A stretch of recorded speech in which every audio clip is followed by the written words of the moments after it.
Bonjour à tous. Alors, aujourd'hui, j'avais envie de vous parler d'un concept qui s'appelle le manuel.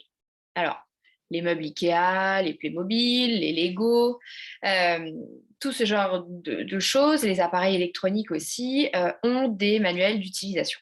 D'accord? Donc, quand on suit le manuel, on s'attend à ce que le résultat corresponde à ce qui nous a été vendu. D'accord? Les êtres humains, eux, ne sont pas fournis avec un manuel à la naissance, malheureusement. Et les manuels ne fonctionnent pas sur les humains. Bon, c'est dommage, hein. Le problème, c'est que on essaye quand même d'avoir ce qu'on appelle un manuel pour les gens du coup, qui nous entourent. Si, même vous, même vous, même vous. Ces espèces de manuels d'utilisation secrets, qu'on a pour les personnes dans notre vie sont pour la plupart du temps dans nos têtes uniquement et ressemblent à peu près à ça. Du style, enfin, ce sera des choses du style, voilà, mon mari devrait sortir les poubelles sans que je lui demande, ma meilleure amie devrait être toujours disponible quand j'ai besoin d'aller boire un verre, mon boss devrait faire ça de cette façon et ce serait 10 fois mieux parce que comme ça, moi, je me sentirais bien. Mais en réalité, on se rend compte que les gens n'agissent pas comme on aimerait qu'ils agissent. Ils coopèrent pas, si je puis dire. Alors que pour nous, ça nous semble d'une simplicité enfantine, ça nous semble évident qu'ils devraient se comporter comme ça, parce que finalement, c'est normal, quoi. On devrait agir comme ça. Mais bon, pour commencer, la plupart du temps, cette espèce de petit manuel secret qu'on a pour les gens qui nous entourent, déjà, on n'a pas partagé le contenu du manuel avec la personne. D'accord? Donc, cette personne-là est absolument pas au courant de ce qu'on attend d'elle, enfin, ce qu'on attend de son comportement. Et surtout, on part du principe que, comme je le disais, que ça tombe sous le sens et que tout le monde devrait deviner ce qu'on attend. Or, c'est complètement faux. D'accord? Quand on garde nos petits manuels secrets, on attend quelque chose d'impossible des autres. On attend en fait des personnes qui nous entourent qu'ils devinent et qu'ils satisfassent nos besoins.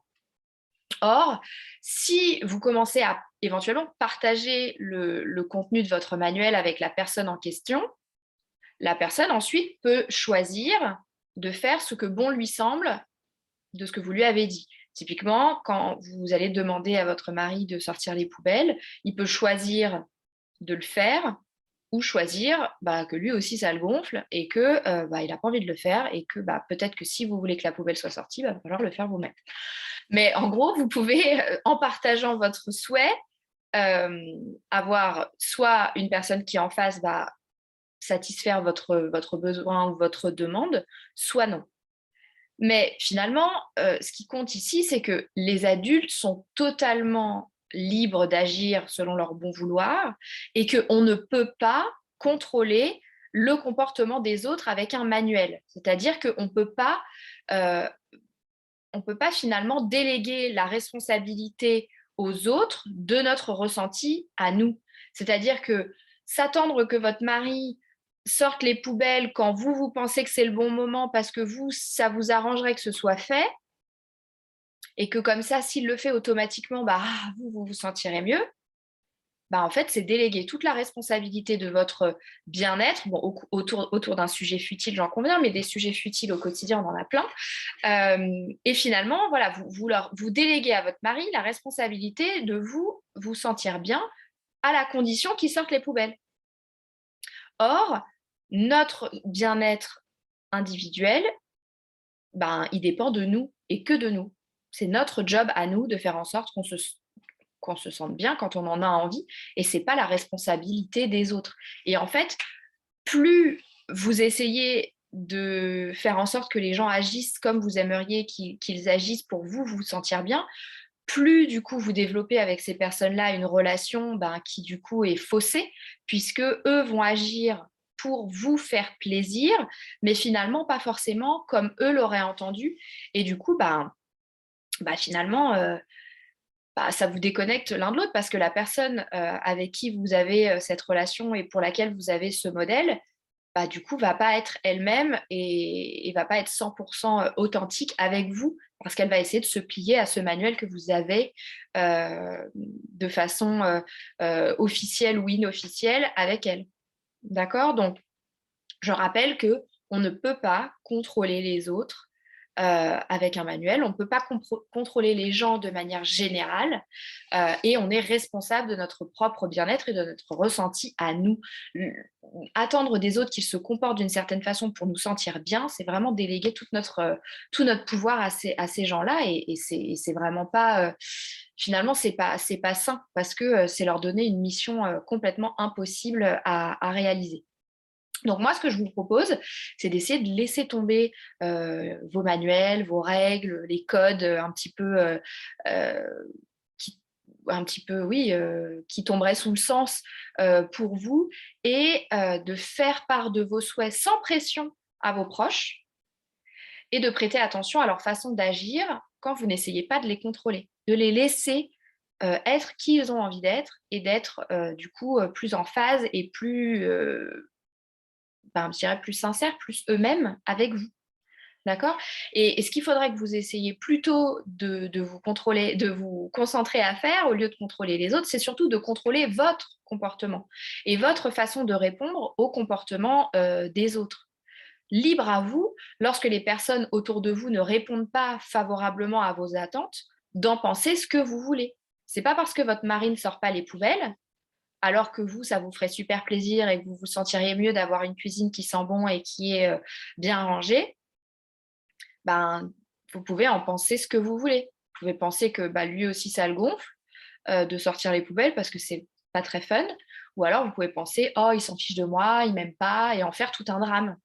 Mais en fait, on n'est pas obligé de faire un drame d'une demande qui n'est d'ailleurs pas toujours exposée et ensuite qui n'est pas forcément satisfaite.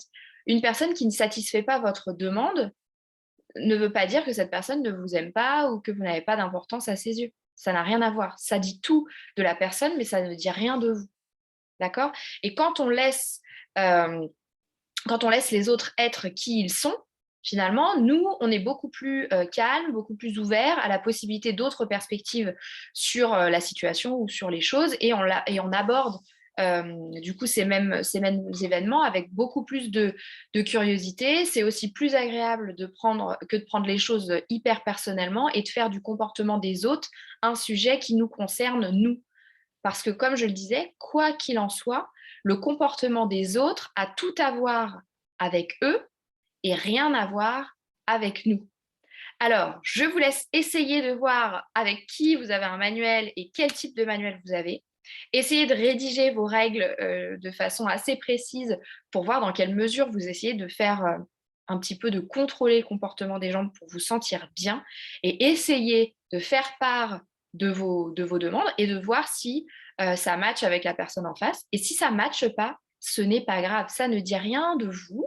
Ça dit tout de la personne à qui vous avez fait la demande, qui est tout à fait libre de faire ce qu'elle veut. Et je pense que, comme moi, vous préférerez avoir des relations où les gens sont naturels et sincères avec vous, plutôt qu'à essayer de tout faire pour se conformer à ce que vous attendez d'eux pour vous faire plaisir à vous. Donc, à vous d'y réfléchir et de voir un petit peu comment ça se passe et comment ça se présente dans votre vie. Et puis, on aura probablement l'occasion d'en reparler. Je vous souhaite à tous une bonne semaine et je vous dis à très vite.